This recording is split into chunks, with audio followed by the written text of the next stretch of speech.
Bismillahirrahmanirrahim. Assalamualaikum warahmatullahi wabarakatuh. Alhamdulillah hamdan katsiran tayyiban mubarakan fih kama yuhibbu rabbuna wa yardah. Wa sallallahu wa sallama ala nabiyyina Muhammadin wa ala alihi wa ashabihi wa man sara ala nahjihi wa iktafa atharahu ila yaumiddin. Amma ba'd.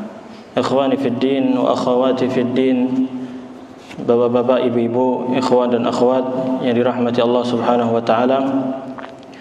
Alhamdulillah, kita bersyukur kepada Allah Subhanahu wa taala yang pada hari ini dan pada hari-hari yang lalu Allah Subhanahu wa taala senantiasa menurunkan rahmat-Nya yang berupa hujan, yang merupakan rahmat dari Allah Subhanahu wa taala. Dan kita mengucapkan doa yang diajarkan oleh Nabi kita Muhammad sallallahu alaihi wasallam, Allahumma sayyiban nafi'ah, ya Allah turunkan hujan yang bermanfaat. Dan pada kesempatan yang berbahagia ini kita insyaallah akan membahas sebuah tema yang penting untuk kita bahas, yaitu berkaitan dengan al-imamatu fis shalah, kepemimpinan atau imam dalam salat. Allah Subhanahu wa taala memerintahkan kepada kita, mewajibkan kita semuanya, setiap muslim dan muslimah untuk melaksanakan salat 5 kali sehari. Subuh, zuhur, asar, maghrib dan isya. Dan Allah Subhanahu wa taala juga memerintahkan dalam ayat yang sama untuk melaksanakan sholat ini bersama dengan kaum muslimin yang lainnya. Artinya melaksanakan sholat secara berjamaah. Dalam surat Al-Baqarah Allah Subhanahu wa taala berfirman, wa aqimus salata wa atuz zakata warka'u ma'ar raki'in.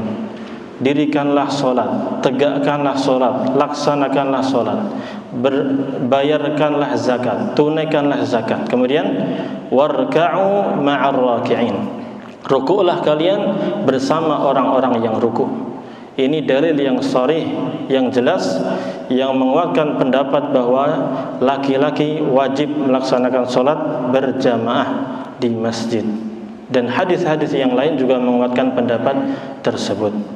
Adapun wanita yang lebih utama di mana? Di rumahnya. Namun sebisa mungkin tetap bisa harus berjamaah bersama anak-anaknya, bersama mertuanya atau ibunya, ya, sesama perempuan, mereka sholat berjamaah. Tapi intinya baik laki-laki atau perempuan akan melaksanakan sholat berjamaah. Kalau perempuan kok di rumah sendirian, ya cari solusi. Bisa memerintahkan suaminya untuk nikah lagi biar ada temannya, gitu Pak ya? Enggak, biar enggak ngantuk. Bisa seperti itu, atau cari yang lain, panggil tetangganya untuk sholat bersama. Intinya usahakan untuk melaksanakan sholat berjamaah. Dan laki-laki wajib melaksanakan sholat berjamaah di masjid. Dan alhamdulillah corona sudah berlalu, pandemi sudah berlalu, semuanya insyaallah aman untuk melaksanakan sholat berjamaah di masjid. Maka mari bersama-sama ramaikan masjid kembali ini. Setelah vakum, ada pandemi dan lain sebagainya, sekarang nggak ada alasan lagi untuk meninggalkan sholat berjamaah di masjid terdekat kita. Dan maka dari sini penting bagi kita untuk memahami bagaimana fikih menjadi imam sholat. Karena kita kalau sholat berjamaah hanya ada 2 kemungkinan. Kalau enggak imam ya makmum. Imam bisa imam rawatib di masjid atau imam masbuk. Iya atau tidak? Ya mesti sama-sama ketinggalan jamaah, maka langsung melaksanakan sholat. Pasti ada imam pada makmum. Dan Rasulullah SAW memberikan kabar gembira bagi orang-orang yang bisa sholat berjamaah bersama imam di masjid. Ya, selama 40 hari berturut-turut tidak putus, maka akan mendapatkan jaminan bebas dari neraka dan bebas dari kemunafikan. Di dalam hadis yang hasan diriwayatkan oleh Imam Abu Dawud rahimahullahu taala, Rasulullah sallallahu alaihi wasallam bersabda, "Man shalla lillahi arba'ina yawman fi jama'ah yudriku takbir ma'al imam, yudriku takbiratal ula ma'al imam." Kemudian kutibat lahu bara'atan. Bara'atun minan nifaq, bara'atun minan nar wa bara'atun minan nifaq. Saya ulangi. Man shalla lillahi fi jama'atin 40 yawman yudriku takbiratal ula kutibat lahu bara'atan. Bara'atun minan nar wa bara'atun minan nifaq. Artinya, barang siapa yang sholat karena Allah, artinya dia sholatnya apa? Ikhlas karena Allah Subhanahu wa ta'ala, kemudian dilaksanakan selama 40 hari berjamaah dan mendapatkan takbiratul ihram yang pertama bersama imam. Mudah atau tidak? Mudah insyaallah Pak ya. Maka barang siapa melaksanakan itu secara berjamaah, maka akan ditulis baginya 2 stempel pembebasan. Akan dibebaskan dari 2 hal. Yang pertama, bebas dari neraka. Artinya dia akan diselamatkan dari api neraka. Yang kedua, bebas dari kemunafikan. Dia akan selamat, tidak akan ditulis sebagai orang-orang yang munafik. Karena di antara ciri-ciri orang munafik itu apa? Tidak melaksanakan sholat berjamaah. Dan dia wa idza qamu ila sholati qamu kusala. Kalau mereka seandainya mereka melaksanakan sholat pun mereka itu malas-malasan. Bahkan melakukan yura'unan nas wa la yadhkurunallaha illa qalila. Mereka riya. Sebenarnya sholat enggak mau sholat, cuman karena biar ingin diakui sama orang dia sholat. Biar diakui sebagai seorang muslim dia sholat. Ingin dilihat oleh manusia. Adapun orang yang melaksanakan sholat tadi selama 40 hari, ya, sholat berjamaah mendapatkan takbiratul ihram yang pertama, maka dia akan mendapatkan jaminan bebas dari neraka, bebas dari munafik. Dan kita semuanya ingin bebas dari neraka, ingin bebas dari kemunafikan. Tapi coba praktekkan ini Pak, bersungguh-sungguh. Ya kadang kita sudah sehari bisa nih lolos 5 waktu di masjid mendapatkan takbiratul ihram pertama. Nah kalau mau mendapatkan takbiratul ihram pertama, lihat masjidnya. Kadang masjidnya apa? Azan nih kita wudu, sampai sana apa? Sudah selesai salatnya atau sudah qomat. Lihat. Makanya di sini pentingnya pengurus masjid itu memberikan jarak yang tepat untuk antara azan dan iqamah. Biar orang yang melaksanakan sholat mau berjamaah di masjid tidak buru-buru, mendapatkan bisa sholat sunnah dulu, bisa zikir, bisa doa dulu, baru melaksanakan sholat berjamaah. Kadang kita bisa lolos nih sehari, 2 hari, 3 hari, 30 hari, 35 hari, tiba-tiba 36-nya apa? Lolos. Ngulang lagi sampai 40 hari. Kata Nabi SAW, kalau bisa 40 hari ini rutin, nggak ada lubangnya, insya Allah mendapatkan jaminan apa tadi? Bebas dari neraka, bebas dari kemunafikan. Dan hadisnya dihasankan oleh Syekh Al-Albani rahimahullahu ta'ala. Baik, intinya kita akan membahas tentang imam dalam sholat. Bahasa Arabnya al-imamatu fis sholat. Imam dalam sholat. Imam dalam agama kita, dalam agama Islam memiliki banyak nama. Secara umum adalah imam adalah pemimpin. Pemimpin bagi orang-orang yang lainnya yang akan diikuti oleh yang lainnya. Yang kita bahas ini adalah imam dalam sholat, di mana dia adalah pemimpin dalam sholat yang akan diikuti gerakan-gerakannya oleh kaum muslimin dan muslimat, oleh makmum. Gerakannya ketika dia takbir, kaum muslimin ikut takbir. Dia ruku, dia ikut ruku. Dia i'tidal, dia ikut i'tidal, dan seterusnya. Ini yang akan kita bahas. Kadang imam itu, lafaz imam itu bisa dipakai untuk pemimpin kaum muslimin, imamul muslimin, atau pemimpin di satu negara disebutkan dengan apa? Imam. Khalifah juga disebut dengan imam. Demikian pula para ulama yang diikuti petunjuknya disebut juga apa? Imam. Makanya ada Imam Malik, Imam Abu Hanifah, Imam Asy-Syafi'i, dan lain sebagainya. Termasuk juga imam tentara. Berarti maksudnya siapa? Panglimanya. Panglima perang itu disebut Imamul Jund. Imam atau pemimpinnya tentara. Tapi yang kita bahas adalah imam dalam melaksanakan sholat, yaitu pemimpin dalam melaksanakan sholat. Dan ini memiliki keutamaan yang sangat besar di dalam agama kita, di mana Allah Subhanahu wa taala menjelaskan dalam Al-Qur'anul Karim tentang sifat hamba-hamba Allah, yaitu ibadur rahman, yang tadi saya bacakan dalam surat maghrib tadi, di mana hamba-hamba Allah yang maha pengasih ini, mereka senantiasa berdoa kepada Allah, Rabbana hablana min azwajina wa dzurriyyatina qurrata a'yun, terus waj'alna lil muttaqina imama. Ya wahai Rabb kami, berikanlah kepada kami istri-istri dan anak keturunan yang menyejukkan pandangan mata kita, menyejukkan hati kami ketika dilihat, menyejukkan, menyenangkan melihat mereka, istri-istri kita salihah, anak-anak kita juga saleh dan salihah, senang kita melihatnya, sejuk kita melihatnya, tutur katanya baik, sopan santun, ya, rajin beribadah kepada Allah, diperintahkan turut. Enak atau tidak melihat seperti itu?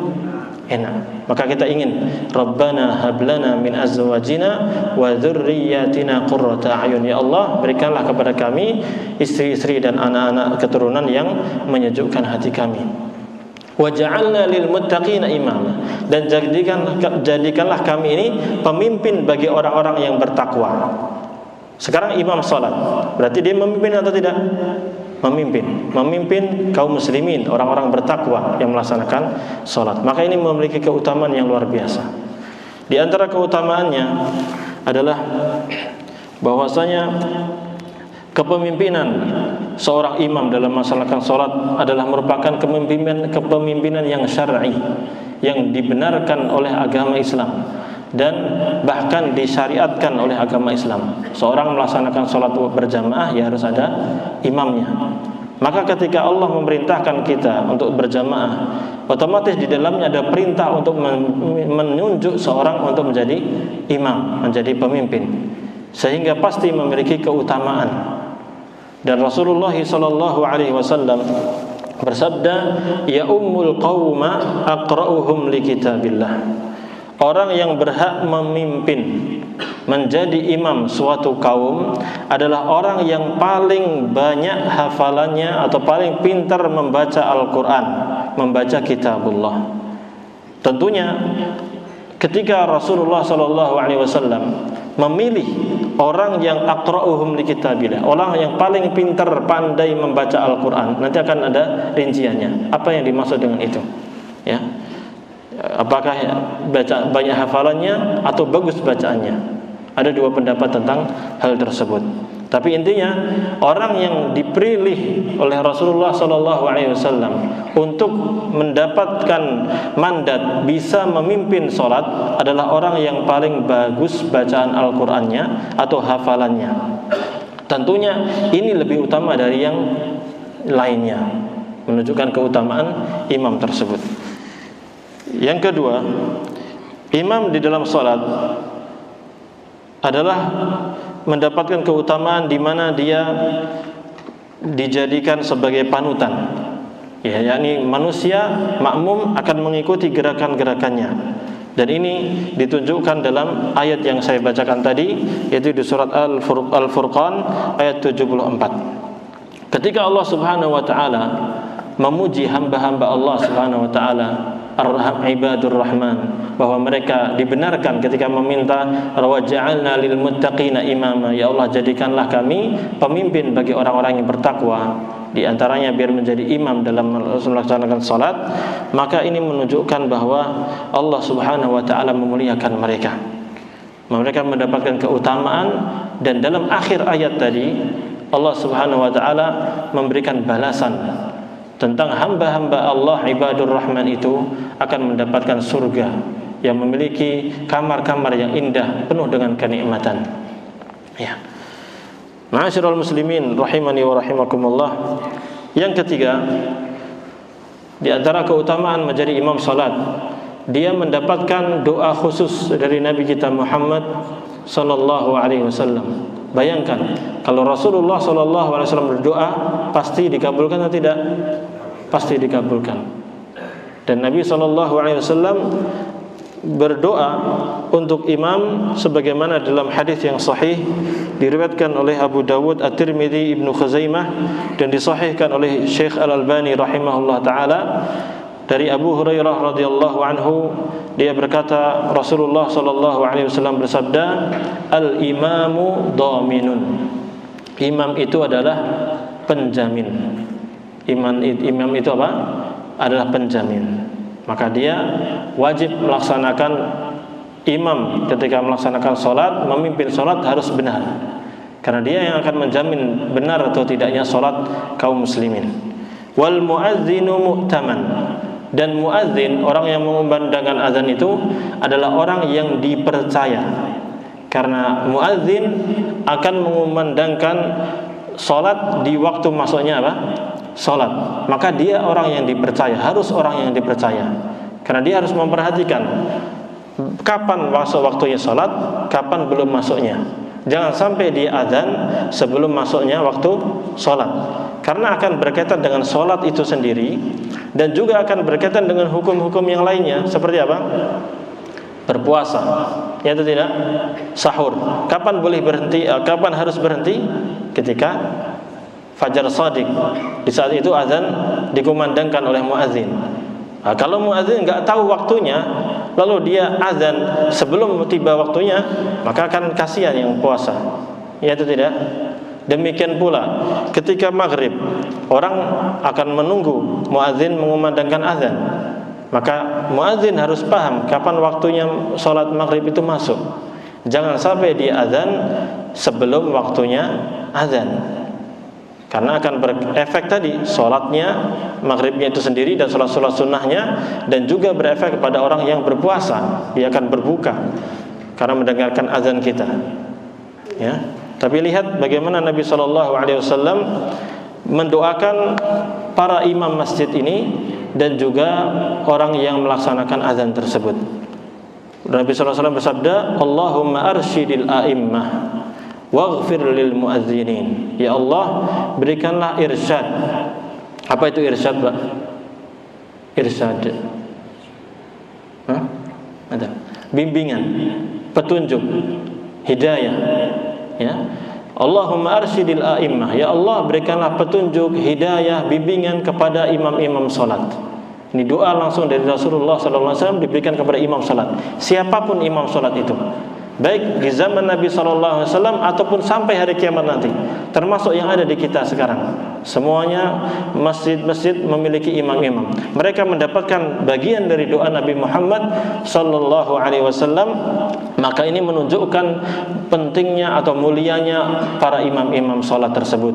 Mereka akan mendapatkan hidayah, petunjuk sesuai dengan doa Nabi Muhammad SAW. Waghfir lil muadzinin. Ya Allah, ampunilah pula orang-orang yang sering mengumandangkan azan. Ini juga doa dari Muhammad SAW bagi mereka yang senang melaksanakan azan, mengumandangkan azan. Dan azan ini memiliki keutamaan yang sangat banyak sekali. Ya, tidaklah ada yang mendengar suara azan kecuali akan memintakan ampun kepada Allah Subhanahu wa taala untuk muadzin tersebut. Dan orang-orang yang menyambut panggilan azan itu pahalanya akan diberikan pula kepada orang yang azan tersebut. Karena Rasulullah SAW dalam hadis yang lain menjelaskan bahwasanya man dalla ala khairin falahu mislu ajri fa'ilihi atau kama qala sallallahu alaihi wasallam. Siapa yang menunjukkan suatu kebaikan, maka orang tersebut akan mendapatkan pahala orang yang mengamalkannya. Sekarang muadzin mengatakan, hayya 'alas shalah. Mari kita melaksanakan salat. Ratusan orang datang ke masjid melaksanakan salat, maka orang yang azan ini mendapatkan 100 pahala tersebut. Ratusan pahala tersebut diberikan kepada muadzin tersebut tanpa mengurangi pahala orang yang melaksanakan salat. Besar atau tidak pahalanya? Besar sekali. Oleh karena itu, ini menunjukkan keutamaan imam masjid, imam salat, dan juga orang yang mengumandangkan azan. Makanya tugas sebagai muadzin, tugas sebagai imam salat ini tugas besar sebenarnya. Oleh karena itu seorang muslim hendaknya bersemangat untuk menjadi di antara dari dua itu. Kalau bisa jadi imam, jadi imam. Kalau bisa jadi muadzin, jadi muadzin. Dan masjid kita banyak, alhamdulillah. Tidak lebih dari 1 kilo untuk kita jalan ke masjid di rumah kita, iya atau tidak? Bahkan banyak di antara kita yang berdekatan dengan masjid. Maka mari berlomba-lomba. Kecuali kalau di satu masjid sudah ada imamnya tetap sudah ada muadzinnya tetap, maka ya sudah enggak ada bagian. Ya, sudah cari pahala yang lain. Kalau azan ya diulangi apa? Lafaz-lafaz azan tersebut, kecuali hayya 'alas shalah atau hayya 'alal falah, maka dibaca apa? La haula wala quwata illa billah. Insyaallah dapat pahala seperti muadzin. Tapi muadzinnya sendiri itu lebih utama daripada kita semua yang tidak azan. Dan imam salat itu keutamaannya sangat luar biasa. Di mana Nabi SAW ketika beliau hidup, siapa yang jadi imam? Nabi Muhammad SAW. Sepeninggal beliau wafat sallallahu alaihi wasallam, ada Abu Bakar As-Siddiq radhiyallahu anhu yang memimpin siapa? Abu Bakar As-Siddiq radhiyallahu anhu. Demikian pula di zaman Umar yang memimpin siapa? Umar bin Khattab radhiyallahu anhu, dan seterusnya. Artinya tugas menjadi imam masjid itu, imam salat itu dahulu yang menjabatnya, yang melaksanakannya adalah pemimpin suatu negara.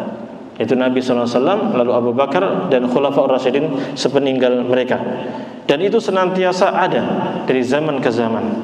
Ya, ini menunjukkan bahwa tugas menjadi imam salat itu pahalanya sangat besar dan keutamanya sangat besar. Oleh karena itu di sini para ulama berbeda pendapat mana yang lebih utama, muadzin yang mengumandangkan azan atau imam masjid. Siapa yang bisa jawab? Mana yang lebih utama, muadzin atau imam salat? Kalau muadzin tadi pahalanya banyak sekali itu.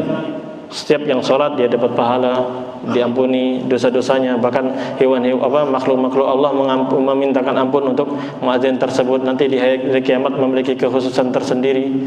Tapi di sisi lain di zaman Nabi SAW yang memimpin siapa? Yang memimpin sholat yang menjadi imam siapa? Nabi Muhammad SAW, orang paling mulia.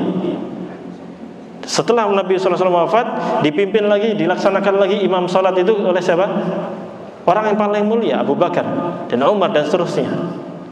Nah inilah makanya para ulama berbeda pendapat dalam hal tersebut. Di antara mereka ada mengatakan imam itu lebih utama, ya karena tadi Nabi SAW sendiri yang memegang langsung. Di antara mereka ada mengatakan azan itu lebih utama, ya karena tapi Syekhul Islam Ibnu Taimiyah rahimahullah ta'ala, beliau berpendapat bahwa azan itu lebih utama daripada imam. Azan itu lebih utama daripada imam. Adapun pendapat yang mengatakan imam itu lebih utama karena di zaman Nabi SAW Nabi sendiri yang megang, kemudian Abu Bakar dan seterusnya yang megang, itu karena memang itu tugas beliau sebagai pemimpin negara, memang wajib untuk menjadi imam. Khulafaur Rasyidin juga memang tugas mereka seperti itu. Ya. Tidak menunjukkan itu lebih utama daripada azan tersebut. Maka ini wallahu a'lam mana yang lebih utama, lebih afdal, tapi intinya dua-duanya memiliki keutamaan tersebut. Ma'asyiral muslimin rahimani wa rahimakumullah. Imam juga memiliki keutamaan yang sangat besar sebagaimana telah dijelaskan tadi, namun tugasnya juga berat. Karena tadi Nabi SAW mengatakan apa? Al-imamu dhamin. Imam itu adalah sebagai penjamin. Maka dia bertugas dengan sebaik-baiknya. Jangan sampai melalaikan. Jangan sampai sholatnya malah tidak tumaninah. Karena imbasnya akan kepada makmum yang ada. Tapi Rasulullah SAW menjelaskan, disebutkan dalam hadis dari Abu Hurairah radhiyallahu anhu, diriwayatkan oleh Imam Al-Bukhari, Rasulullah SAW bersabda, yusalluna lakum. Imam-imam salat itu, imam-imam masjid itu, mereka akan melaksanakan salat bersama kalian, untuk kalian. Ya. Fa in asabu falakum walahum. Kalau imam-imam salat itu mereka benar dalam sholatnya, tumakninah dalam sholatnya, ya, tidak melakukan kesalahan-kesalahan dalam sholatnya, maka kalian mendapatkan pahala dari sholat itu, dan mereka juga, imam-imam tersebut, mendapatkan apa? Pahala. Wa in akhta'u falakum wa alaihim. Namun kalau imam-imam yang ada ini ternyata salah dalam melaksanakan sholat, nggak benar sholatnya, banyak kesalahan dalam sholatnya, bagaimana pahalanya? Apakah makmum mendapatkan pahala atau berdosa? Rasulullah SAW bersabda, falakum, kalian mendapatkan pahala sholat kalian, wa alaihim, namun imam tersebut mendapatkan apa? Dosanya. Nah, ini yang sering ditanyakan, Ustaz gimana Ustaz? Saya sholat di satu daerah, imamnya gini. Artinya ada kesalahan ini dan itu. Bagaimana sholat saya ya Ustaz? Ya wallahu alam, tetap sholat kita sah. Adapun dosanya, dosa siapa? Imam tersebut. Namun ketika kita melihat kesalahan orang, nasihati dengan baik. Ya, tidak sekedar menyalah-nyalahkan tapi tidak ngasih saran. Berikan nasihat yang baik, kalau terima alhamdulillah, kalau tidak terima ya kita sudah melaksanakan tugas kita. Ya, tadi seperti itu. Dan Rasulullah SAW dalam hadis yang lain, beliau bersabda, man amman nasa fa asabal waqta falahu wa lahum. Siapa yang mengimami manusia melaksanakan salat, lalu dia tepat waktunya. Kalau di sini berkaitan dengan waktu, ya. Falahu wa lahum. Maka ketika salat itu dilaksanakan tepat waktu sesuai dengan sunnahnya, maka pahalanya imam tersebut mendapatkan pahala, manusia yang menjadi makmum juga mendapatkan pahala. Wa man intaqasa min dzalika syai'an fa 'alaihi wa la 'alaihim. Namun kalau imam tersebut melakukan kekurangan dalam salatnya atau dalam waktu melaksanakan salat tersebut, maka fa 'alaihi, imam tersebut mendapatkan dosa, namun makmum yang menjadi di belakangnya, bermakmum di belakangnya tidak mendapatkan dosa sedikit pun. Ini hadis sahih diriwayatkan oleh Imam Ahmad dan Ibnu Majah. Dalam hadis yang lain, Rasulullah SAW bersabda, al-imamu dhaminun. Imam itu adalah penjamin kualitas salat kita. Fa in ahsana falahu wa lahum. Kalau dia berbuat baik, yakni bagus dalam salatnya, bagus dalam imamnya, maka dia mendapatkan pahala dan makmum yang ada juga mendapatkan pahala. Wa in asaa fa alaihi wa alaihim. Namun kalau imam tersebut buruk melaksanakan salatnya, tidak benar melaksanakan salatnya, maka dia berdosa. Tapi wala alaihim, makmum tidak mendapatkan dosa tersebut. Nah, setelah kita menjelaskan seperti ini dan kita mengetahui tentang keutamaan menjadi imam, lalu kalau boleh atau tidak, kita misalnya sudah belajar tajwid yang benar, sudah belajar sunnah ini, sudah belajar tata cara sholat yang benar, bacaan kita sudah bagus, apalagi di antara kita mungkin masuk pesantren, kemudian memiliki hafalan 1 juz, 2 juz, 3 juz, 30 juz. Nah, boleh tidak kita mengajukan diri kita untuk menjadi imam di satu masjid? Boleh atau tidak, Pak?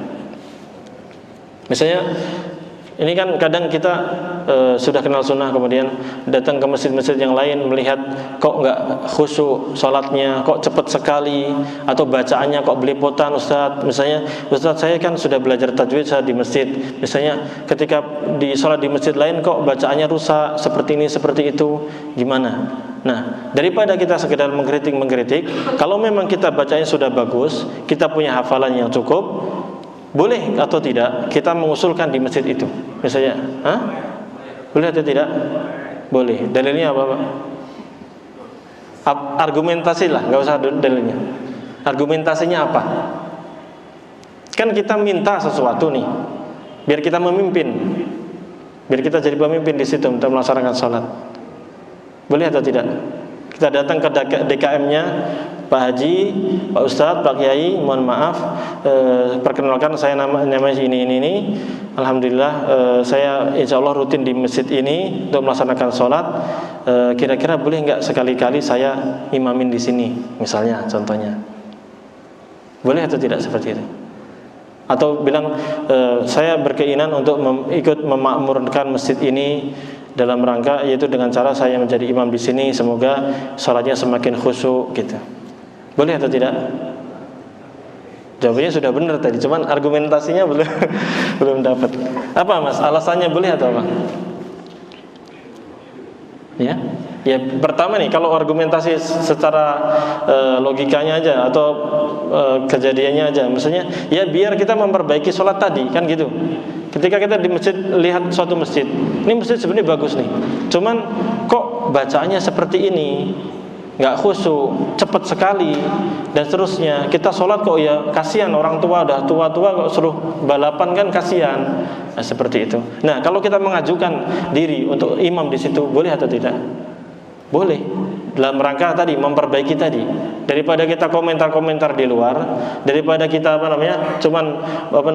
ngoreksi saja, mending kita yang maju. Semoga dengan diterimanya di situ kita bisa berdakwah.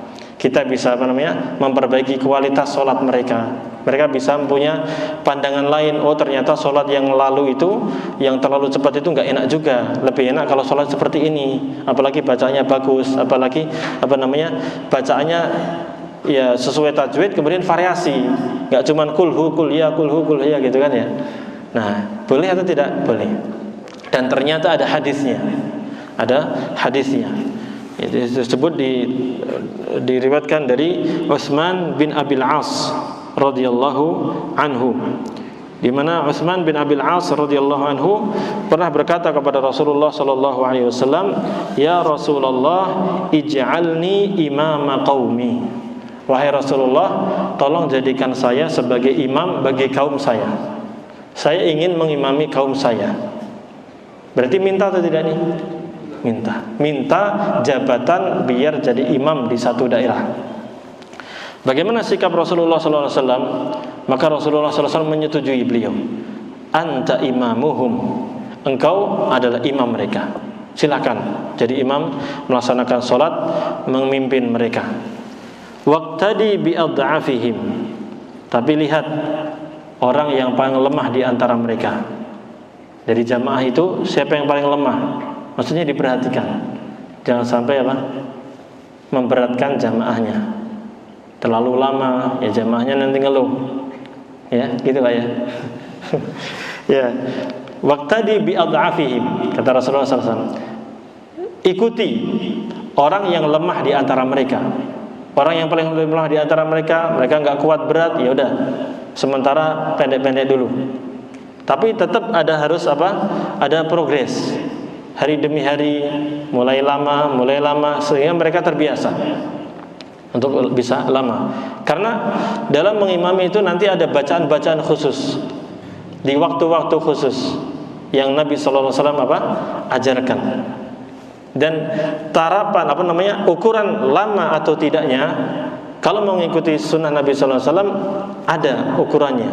Biasanya Nabi sallallahu alaihi wasallam subuh baca berapa ayat, maghrib zuhur berapa ayat, asar berapa ayat, maghrib, isya, kita sholat Jumat, sholat Idul Adha, apa yang dibaca itu ada dalilnya. Tapi kalau lagi di awal-awal Nabi sallallahu alaihi wasallam memerintahkan waqtadi bi'adha'afihim, ikuti saran orang yang paling lemah di antara mereka. Kalau mau pelan-pelan nggak panjang-panjang, udah nggak panjang-panjang dulu nggak apa-apa. Tapi tetap nanti ada progresnya. Terus menerus, lama-lama mereka menikmati. Semakin lama, kalau bacaan kok terlalu pendek, nanti akan muncul misalnya, Ustaz kok pendek banget Ustaz. Nah itu, berarti sudah mulai sudah mulai bagus. Betul atau tidak? Wallahu a'lam ya. Wattakhidh mu'adzinan la ya'khudhu ala adhanihi ajran. Dan pilihlah muadzin yang tidak mengambil upah dari azannya. Ini setelah Nabi SAW memerintahkan dia atau melantik dia sebagai imam di kaumnya, Nabi SAW memberikan nasihat tadi. Tolong perhatikan orang yang lemah di antara mereka. Jangan sampai sholat memberatkan jamaah yang ada. Harus diperhatikan makmumnya. Kemudian pilihlah muadzin yang tidak mengambil upah dari azan tersebut. Ini hadisnya sahih, diriwayatkan oleh Imam Abu Dawud, At-Tirmidzi, An-Nasa'i, dan disahihkan oleh Syekh Al-Albani rahimahullahu taala.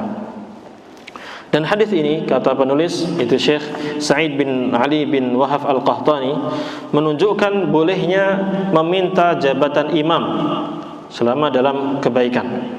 Wa qad warada fi ad'iyati ibadir rahman alladhina wasafahumullahu bitilkal awsafil jamilah annahum yaqulun walladzina yaquluna rabbana hab lana min azwajina wa dhurriyyatina qurrata a'yun waj'alna lil muttaqina imama. Ya. Dan telah ada di antara doa-doa ibadur rahman yang saya sebutkan tadi, yaitu di mana hamba-hamba Allah yang pilihan ini, mereka berdoa kepada Allah, Rabbana hablana min azwajina wa dzurriyyatina qurrata a'yun waj'alna lil muttaqina imama. Seperti saya jelaskan tadi, di akhir doanya apa? Dan jadikanlah kami sebagai pemimpin bagi orang-orang yang bertakwa. Maka di sini boleh meminta diri atau mengajukan dirinya untuk memimpin sholat tersebut selama dia melihat bahwasanya dia memiliki kemampuan bacaan yang bagus, fikih sholat yang bagus, tumakninah yang bagus, yakin bisa memimpin, maka bismillah, boleh untuk meminta jabatan tersebut. Walaysa dzalika min talabir riyasatil makruhah, dan hal tersebut bukan termasuk minta jabatan yang dibenci. Karena ada minta jabatan yang dibenci, yaitu jabatan-jabatan dunia, ini tidak diperbolehkan, bahkan dimakruhkan untuk meminta. Tapi kalau seseorang dikasih, kamu saya jadikan ini, kamu saya jadikan itu oleh pemimpin yang ada, maka jalankan. Tapi kalau minta-minta jabatan dunia, ini tidak disukai dalam agama ini. Bahkan ar-riyasatul makruhah itu termasuk meminta jabatan kepemimpinan yang dibenci dalam agama kita. Kemudian sekarang siapa yang berhak untuk menjadi imam salat? Siapa yang berhak untuk menjadi imam salat? Yang berhak untuk menjadi imam salat adalah al-aqra. Tadi disebutkan dalam hadisnya, ya ummul qauma aqra'uhum li kitabillah. Orang yang berhak memimpin suatu kaum, menjadi imam suatu kaum adalah orang yang paling aqra, yang paling banyak membaca atau paling banyak atau paling bagus, paling banyak hafalannya tentang Al-Qur'anul Karim. Nah, di sini al-aqra di sini maknanya apa? Aktsaruhum Qur'anan, yaitu yang paling banyak Al-Qur'annya. Maksudnya hafalan apa? Al-Qur'annya. Sebagian ulama berpendapat bahwa bukan itu yang dimaksud, enggak harus paling banyak hafalannya, tapi ajwaduhum wa ahsanuhum wa atqanuhum qira'atan. Enggak harus hafalannya banyak, tapi yang penting bagus bacaannya, sesuai tajwid, bagus suaranya, itulah yang penting. Karena fungsinya adalah untuk ngimamin saja, bukan untuk apa? Bukan untuk memperlihatkan hafalan. Itu kata sebagian ulama. Namun penulis hafizahullah taala menguatkan pendapat yang pertama, yaitu bahwasanya yang paling berhak untuk menjadi imam adalah yang paling banyak apa? Hafalannya. Tapi tidak hanya sekedar itu, tapi harus al-alimu fiqha salatihi, harus mengetahui fikih salatnya. Jadi tidak hanya apa? Hafalan, tapi harus tahu fikih salatnya. Benar atau tidak salatnya? Sesuai dengan petunjuk Nabi sallallahu alaihi wasallam atau tidak? Jadi harus tahu syarat-syaratnya, rukun-rukunnya, kewajiban-kewajibannya, dan perkara-perkara yang membatalkan sholat tersebut. Nah, ini penting, Pak, karena kita akan memimpin sholat. Tadi Nabi SAW mengatakan imam itu adalah penjamin. Maka kualitas imam harus bagus, fikihnya bagus, sholatnya bagus, baru nanti dilihat hafalannya. Seperti apa hafalannya? Oh, banyak, alhamdulillah lancar, bagus bacaannya. Nah, baru dia berhak untuk menjadi imam. Namun kalau ternyata dari sekian banyak yang ada nih dari jamaah ini, ternyata hafalannya sama-sama 30 juz, ilmu fikihnya sama-sama paham tentang sholat, tata cara sholat yang benar, tahu mana yang membatalkan, mana yang tidak, tahu bagaimana kalau ada kesalahan dalam sholat atau yang seperti apa. Nah, itu kan ada fikihnya ya. Tapi ternyata sama, maka kalau sama fa'afqahuhum, maka orang paling berilmu di antara mereka. Ya, karena orang kan bertingkat-tingkat. Ada orang yang hafalannya kuat, masya Allah, bagus. sholatnya bagus, tapi dia tidak punya ilmu yang lain. Maksudnya tidak belajar tentang fikih yang lainnya, fikih ibadah, fikih muamalah, tidak paham tentang akidah yang benar dan sebagainya. Nah, maka kalau tadi sama, setara dalam hafalan, setara dalam tata cara sholatnya, maka didahulukan siapa di antara mereka yang paling berilmu tentang agama. Kalau ternyata sama juga, sama-sama doktor atau sama-sama profesor atau sama-sama memiliki ilmu yang setara, ya, maka baru fa'aqdamuhum hijratan. Maka mana cari di antara mereka yang paling pertama kali hijrah. Sebagian ulama mengatakan fa in istawaw fa'aqdamuhum islaman. Mana yang pertama kali masuk Islam? Ini kalau kasusnya mereka mu'allaf, dulunya kafir baru masuk Islam. Tapi kalau dari lahir sudah sudah masuk Islam, ya paling lama. Berarti yang paling lama siapa? Yang paling tua. Baru yang paling tua. Tapi tadi urutannya gimana tadi? Paling bagus dulu bacaannya, hafalannya paling banyak, baru setelah itu paling berilmu. Kalau sama juga, maka paling pertama hijrah, siapa yang duluan hijrah, siapa yang duluan masuk Islam. Tapi kalau memang dari lahir dia sudah masuk Islam, sudah Islam, ya paling tua umurnya, gitu. Nabi SAW bersabda, ya ummul qauma aqra'uhum li kitabillah, fa in kanu fil qira'ati sawa'an fa'alamuhum bis sunnah, fa in kanu fi sunnati sawa'an fa aqdamuhum hijrah, fa in kanu fil hijrati sawa'an fa aqdamuhum silman aw sinnan, wala ya'ummanna ar-rajulu ar-rajula fi sultanihi wa la yaq'ud fi baitihi ala takrimatihi illa bi idhnihi. Ini Nabi SAW bersabda, orang yang berhak memimpin suatu kaum adalah orang yang paling bagus hafalan dan bacaannya tentang kitab Allah, yaitu Al-Quran. Namun kalau mereka ternyata sama dalam bacaan Al-Quran, hafalannya ataupun bacaannya, maka didahulukan siapa di antara mereka yang paling tahu tentang sunnah, yang paling tahu tentang ilmu agama. Kalau ternyata dalam ilmu agama mereka sama, maka didahulukan yang paling pertama atau paling dahulu melaksanakan hijrah. Ini bagi yang tadi masuk Islam pertama kali. Nah, kalau mereka sama dalam hijrah, ya, maka didahulukan yang paling tua di antara mereka. Itu urutannya demikian. Maka demikian pula kalau kita lihat di masjid-masjid, nah ini pengurusnya harus memperhatikan hal tersebut. Ya, kalau ternyata di antara jamaah kita misalnya ada anak-anak yang baru sudah masuk pesantren, mereka hafalan bagus, maka silakan suruh maju. Enggak harus kiai yang sudah sepuh tersebut. Nah, kiai yang sudah tersebut mau jadi imam, kalau bacaannya bagus sama seperti santrinya, ya enggak masalah. Tapi kalau ternyata santrinya lebih banyak hafalannya, lebih bagus bacaannya, maka yang lebih utama siapa tadi? Santrinya tersebut. Maka di sini seseorang harus berlapang dada. Seorang harus berlapang dada, tidak harus yang tua yang maju. Ya, dahulukan generasi-generasi muda ini.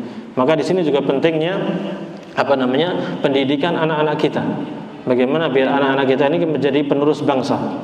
Karena khawatirnya kalau tidak ada regenerasi dalam diri kaum muslimin, siapa yang akan menjadi imam, siapa akan menjadi makmum, maka yang ada ini yang di masjid hanya yang sepuh-sepuh saja. Akhirnya anak-anak hanya main-main di jalanan, di lapangan-lapangan. Nanti tahun-tahun depan siapa yang akan memimpin? Maka penting untuk memasukkan anak-anak kita ke dalam sekolah-sekolahan yang mengajarkan ilmu agama, porsinya lebih besar. Bahkan kalau bisa 100% tentang ilmu agama, ya, hafalan Al-Qur'annya, fikih ibadahnya, akidahnya, dan lain sebagainya. Ya, itu urutan tersebut harus diperhatikan. Kemudian kita lanjutkan atau azan dulu. Lanjut sebentar ya. Ini biar tidak terpotong hadisnya. Kemudian Rasulullah SAW bersabda, "Wala ya'ummanna ar-rajulu ar-rajula fi sultanihi." Janganlah seseorang mengimami seorang lain di kekuasaan orang lain tersebut. Misalnya gini, ada suatu masjid, sudah ada imam tetapnya, Maka tidak boleh seseorang untuk masuk ke masjid tersebut lalu mengimami, menjadi imam di masjid tersebut, ya, illa biiznihi, kecuali apa? Dengan izin dari orang tersebut. Paham ya? Jadi kalau ada imam tetap di satu masjid, berlaku di semua masjid. Nah, kita tidak boleh kemudian masuk ke situ, ya, kemudian nyelonong masuk mengimami. Ini tidak boleh, kecuali kalau ada izin dari imam tetap di masjid tersebut. Ini adabnya. Tapi juga sebagai imam masjid boleh baginya, misalnya kalau dia sedang ada kunjungan di masjidnya, ada ustadz-ustadz kibar datang ke masjid, suatu masjid kita, lalu boleh bagi imam untuk mempersilahkan, silakan ustadz maju, itu tidak mengapa, karena ada apa? Ada izinnya dari imam tetap tersebut. Tapi kalau nggak ada izin dari imam tetap, maka tidak boleh mengimaminya, ya, kecuali kalau memang imamnya lagi libur misalnya, ya Pak, libur, atau memang terlambat dan parah terlambatnya. Misalnya durasi azan kan 10 menit. Nah, imamnya kok 20 menit belum datang, ya udah maju yang lain. Atau lebih, ya tergantung kesepakatan sama imamnya. Kalau di sini ya silakan. Kalau sudah qomat nih lebih 1 menit, ya monggo, silakan yang lain silakan maju. Gitu. Tapi intinya ada apa? Izin dari imam tetap tersebut. Kemudian Nabi SAW mengatakan, wala yaq'ud fi baitihi ala takrimatihi illa biiznihi. Janganlah seseorang duduk di tikar atau tempat duduk khusus rumah seseorang kecuali dengan izinnya. Jadi misalnya kita bertamu di satu tempat, ya, biasanya orang menaruh kursi, meja, lalu dia menempatkan kursi khusus bagi dia. Maka tidak boleh kita langsung duduk di situ, di tempat khusus penghuni rumah tersebut, kecuali dengan izinnya. Oleh karena itu adab kalau kita masuk ke suatu rumah, ya, duduk kalau sudah mendapatkan apa? Izin. Silakan Pak duduk, baru kita duduk. Nah, kalau belum ada izin tidak boleh. Ya, itu diantara adab-adabnya. Dan ini penting untuk kita jaga agar tidak menyakiti hati saudara-saudara kita yang lainnya. Baik, kita dengarkan azan terlebih dahulu, nanti kita lanjutkan sedikit.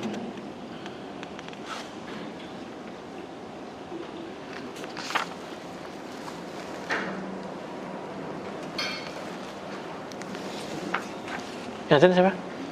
Lu nggak ada kan? Tadi udah sampaikan dalilnya kok mana? Silakan. Mas Imam, betul. Monggo Pak.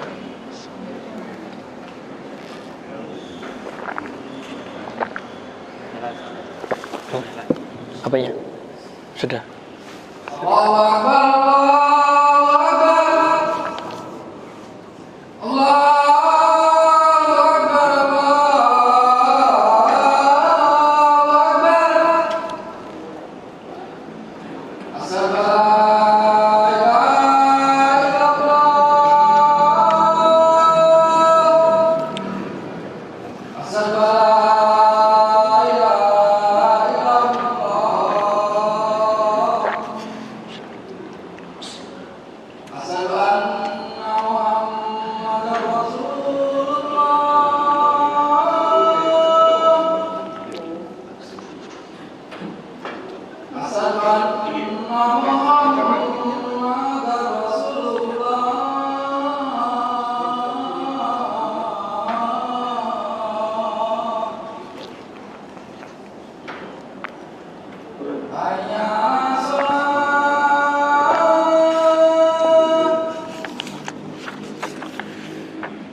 Baik, kita lanjutkan sedikit.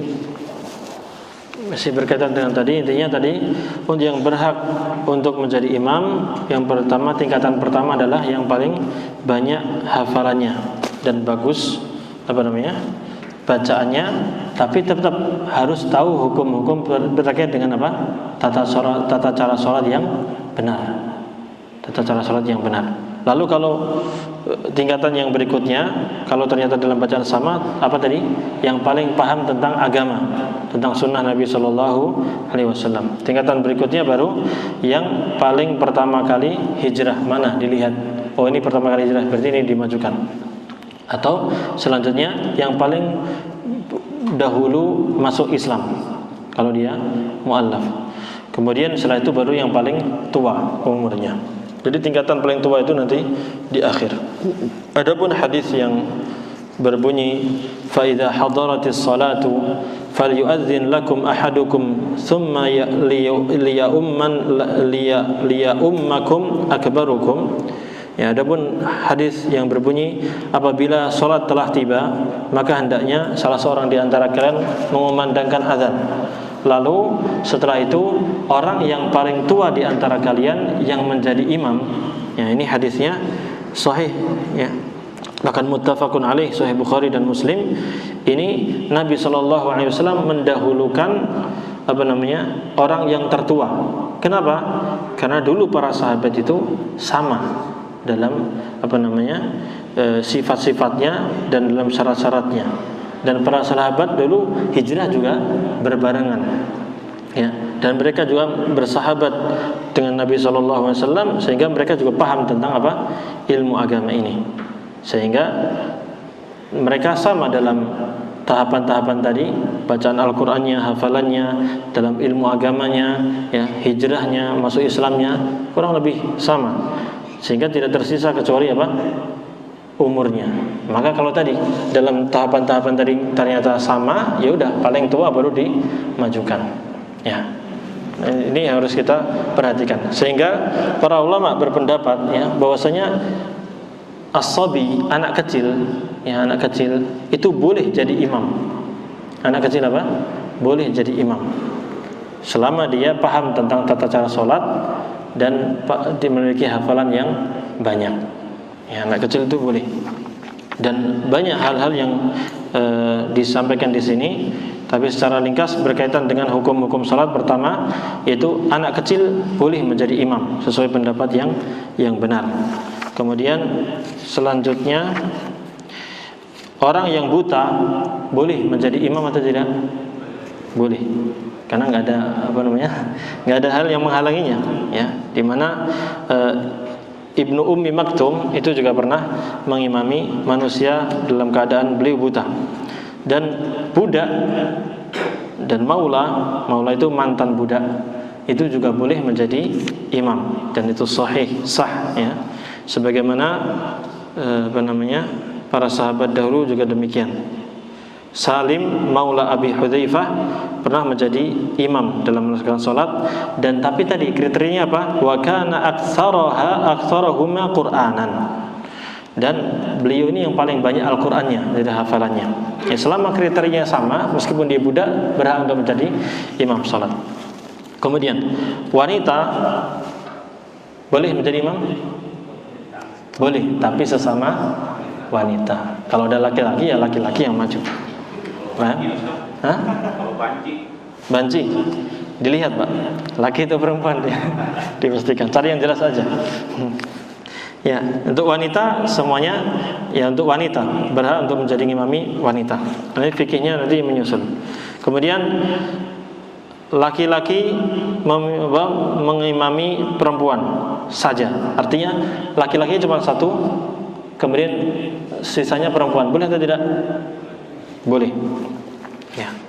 Sebagaimana riwayat-riwayat yang ada dalam hal tersebut. Tapi tidak boleh berduaan kalau bukan mahramnya. Imamatul mafdul lil fadil sahihah. Jadi seorang yang memiliki keutamaan tapi lebih rendah daripada orang lain itu boleh maju. Misalnya gini. Tadi di sini ditetapkan imam salat, imam rawatib. Datang ulama datang ke sini misalnya, ya kan? Tentunya lebih bacaan Al-Quran lebih bagus, lebih baca lebih banyak, ilmu agama yang lebih luas. Artinya dia lebih utama atau tidak untuk menjadi imam? Lebih utama. Tapi kalau ini al-mafdhul ini yang di bawah keutamaannya daripada syekhnya, maka itu boleh untuk mengimami orang yang lebih utama. Paham ya? Nah, baik. Ini boleh. Kemudian orang yang tayamum boleh menjadi imam bagi orang yang berwudu. Paham Pak? Nah, dicatat aja. Itu dalilnya panjang. Ini aja. Kemudian musafir boleh menjadi imam bagi orang yang mukim dan sah hukumnya. Tapi orang mukim kalau musafir diapain biasanya? Dikosor, ya kan? Misalnya zuhur, musafir ngimamin, terus datang mukim datang. Nah, zuhur cuma 4-2, maka mukim harus apa? Melanjutkan, menyempurnakan. Karena orang mukim tidak boleh mengqasar salat. Yang berhak mengqasar salat adalah orang yang melakukan safar. Nah, paham? Ya. Yang ke-9. Orang mukim boleh menjadi imam bagi orang musafir. Itu sebaliknya. Kemudian yang ke-10. Orang yang melaksanakan salat adaan itu melaksanakan salat di tepat pada waktunya, itu boleh menjadi makmum menjadi imam bagi orang yang mengqadha salatnya. Ada gambarnya? Dapat gambarnya enggak? Orang yang melaksanakan salat adaan itu melaksanakan salat di waktunya. Dia salat Isya ini melaksanakan salat Isya seperti ini. Nah, ada orang ketiduran dari asar, ketiduran baru bangun waktu Isya. Lalu dia makmum jadi makmum di situ. Boleh atau tidak? Boleh dan sah. Ya, demikian pula sebaliknya. Orang yang mengqadha salat bisa menjadi imam bagi orang yang melaksanakan salat secara adaan. Bahkan di sini dikatakan orang yang melaksanakan salat fardu wajib boleh menjadi orang makmum, boleh menjadi imam bagi orang yang melaksanakan salat sunnah. Ini tanpa ada khilaf di sini. Demikian pula sebaliknya. Nah, orang yang melaksanakan salat asar boleh menjadi imam bagi orang yang melaksanakan salat zuhur. Dapat gambarannya? Saya salat asar mengimami di sini. Lalu ada musafir datang untuk salat berjamaah. Dia zuhur, saya asar. Boleh atau tidak? Boleh. Yani beda niat imam, beda niat apa? Makmum, boleh dan sah.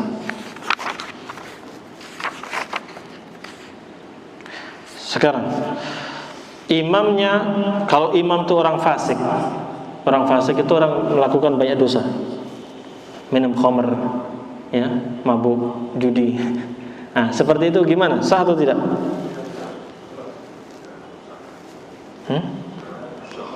Ya, sah salatnya. Ini menurut pendapat apa? Yang rajih, wallahu taala a'lam. Ya.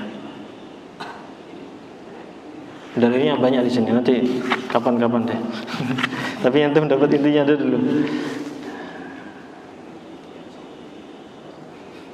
Nah, kalau misalnya di jamaah masjid nggak suka sama seseorang, ini ada imam masjid nggak disukai sama jamaahnya, bagaimana hukumnya?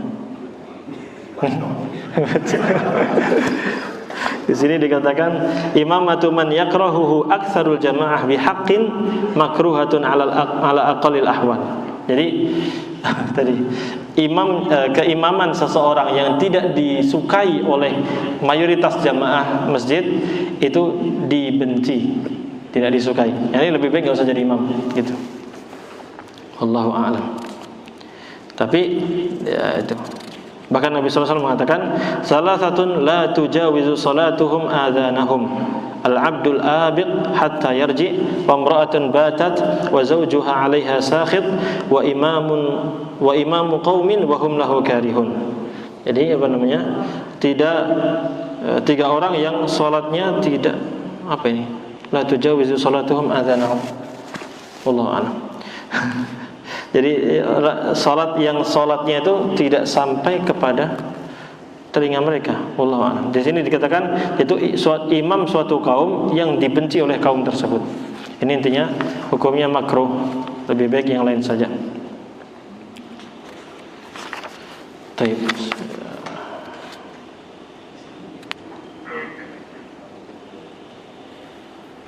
Ini sama seperti tadi ya. Al-imamatu fi masjidin qabla imamihi la tajuzu illa idza ta'akhkhara 'anil waqtil muhaddad aw bi idznihi. Tadi sama seperti tadi. Jadi tidak boleh seseorang menjadi imam di satu masjid sementara di situ ada imamnya. Kecuali kalau imam tersebut terlambat dengan keterlambatan yang parah atau dia mengizinkan seseorang untuk menjadi imam di masjid tersebut. Kemudian yang poin selanjutnya ini banyak di Ramadan. Jadi al-imamatu minal mushaf sahihah ala sahih. Jadi seseorang mengimami tapi dengan membaca mushaf. Itu hukumnya apa? Sah menurut pendapat yang rajih, sebagaimana Aisyah radhiyallahu anha pernah diimami oleh budaknya yang bernama Zakwan, dan Zakwan tersebut membaca dari mushaf. Dan Syekh bin Baz rahimahullah ta'ala mengatakan yajuzu dzalika idza da'atil hajatu ilaihi. Boleh melaksanakan imam dengan membaca mushaf kalau diperlukan untuk melakukan hal tersebut. Kama yajuzul qira'atu minal mushaf fit tarawih liman la yahfazul Qur'an. Sebagaimana boleh membaca mushaf ketika melaksanakan salat tarawih bagi yang tidak menghafal Al-Qur'an. Wa tatwilul qira'ati fi salatil fajri sunnatun. Dan memperpanjang bacaan di salat subuh itu hukumnya apa? Sunnah. Fa idza kana al-imamu la yahfazul mufassal wala ghayruhu min baqiyatil Qur'anil Karim jaza lahu an yaqra'a minal mushaf.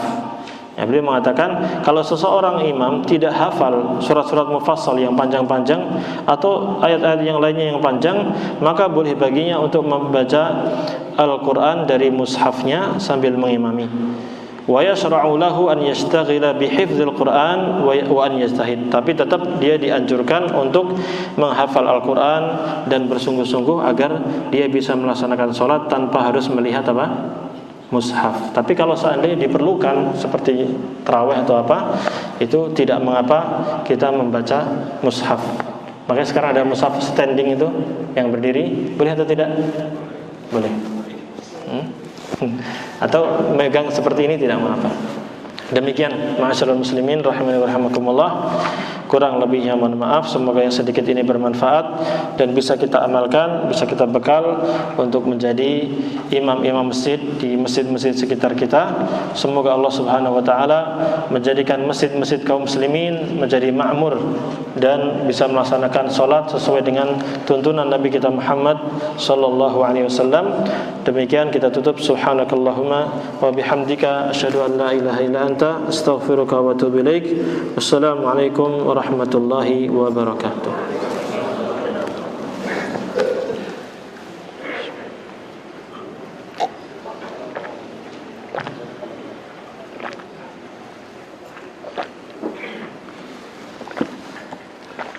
Silakan Pak. Azan, fadhil. Ya, azan dari siapa? Allahu Akbar, Allahu Akbar. Asyhadu an la ilaha illallah. Asyhadu anna Muhammadar Rasulullah. Hayya 'alas shalah, hayya 'alal falah. Qad qamatis shalah, qad qamatis shalah. Allahu Akbar, Allahu Akbar. La ilaha illallah. Istawu, aqimus sufufakum wa tarasu. Mohon diluruskan, dirapatkan safnya. Allahu Akbar.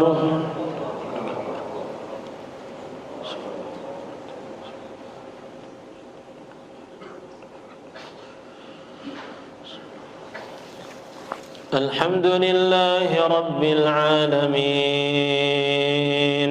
Ar-Rahmanir Rahim Maliki Yawmiddin إياك نعبد وإياك نستعين اهدنا الصراط المستقيم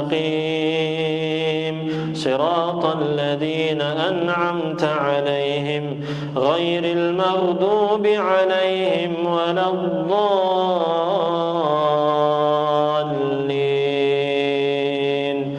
آمين. ألم نشرح لك صدرك ووضعنا عنك وزرك الذي أنقض ظهرك ورفعنا لك ذكرك فإن مع العسر يسرا إن مع العسر يسرا فإذا فرغت فانصب وإلى ربك فارغب. الله أكبر.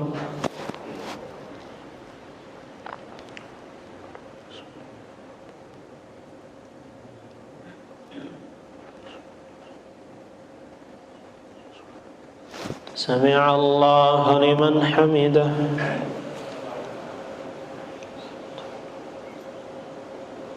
الله أكبر.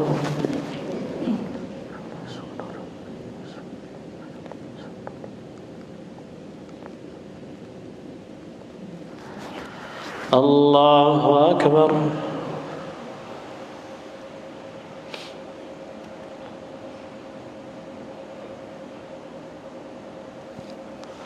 الله أكبر.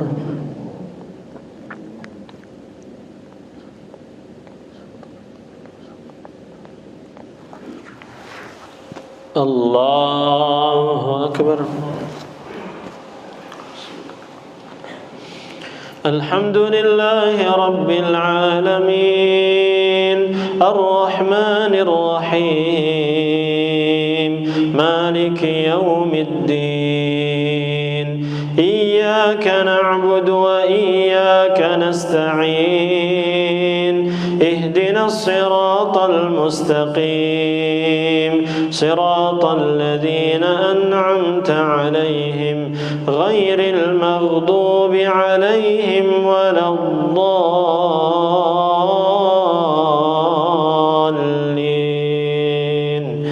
آمين. والتين والزيتون وطور سينين وهذا البلد الأمين لقد خلقنا الإنسان في أحسن تقويم ثم رددناه أسفل سافلين إلا الذين آمنوا وعملوا الصالحات فلهم أجر غير ممنون فما يكذبك بعد بالدين أليس الله بأحكم الحاكمين. الله أكبر.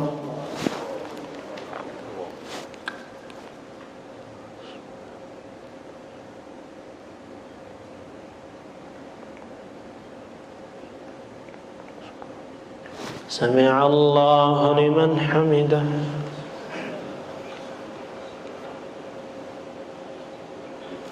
الله أكبر.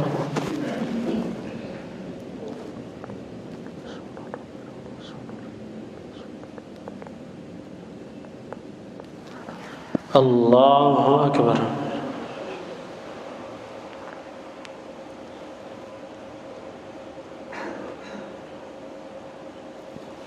الله أكبر.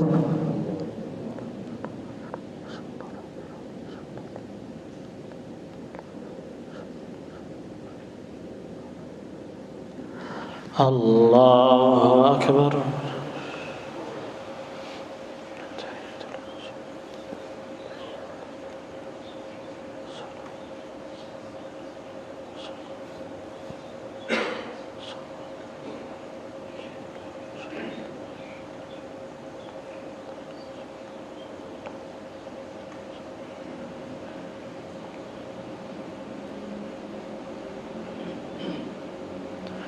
Allahu Akbar.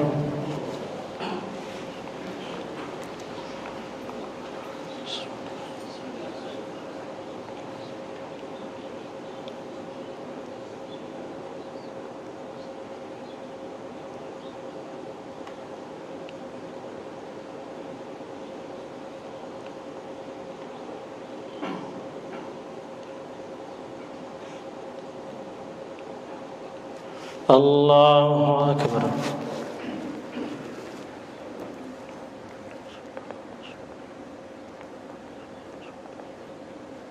Sami'a Allahu liman hamidah.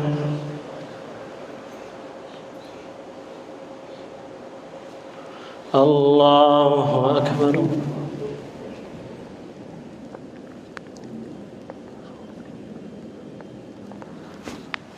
Allahu Akbar.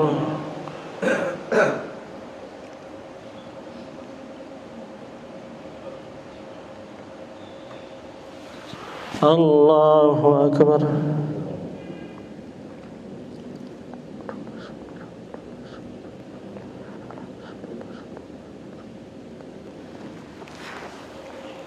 Allahu Akbar.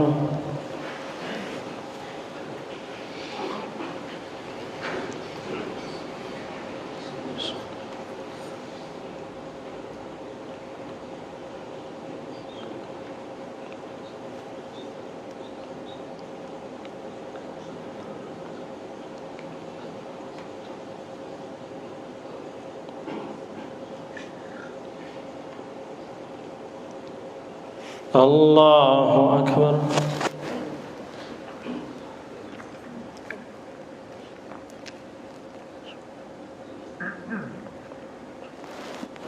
Sami'a Allahu liman hamidah.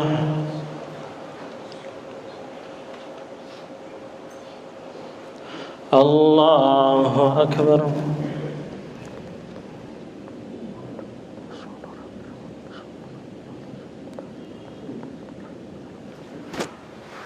Allahu Akbar.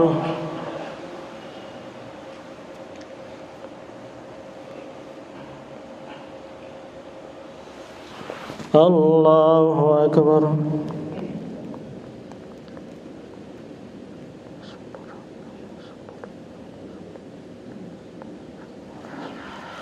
Allahu Akbar.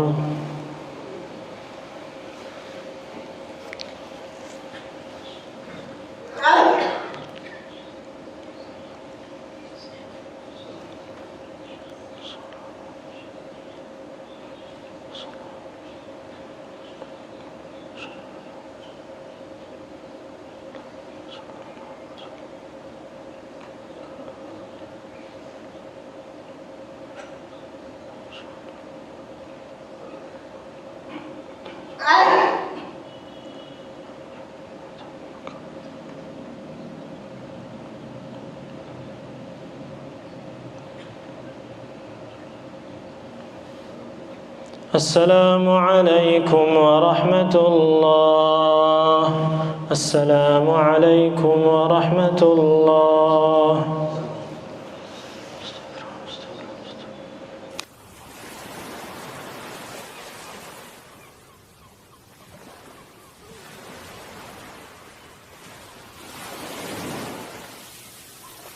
قل هذه سبيلي أدعو إلى الله على بصيرة أنا ومن اتبعني وسبحان الله وما أنا من المشركين.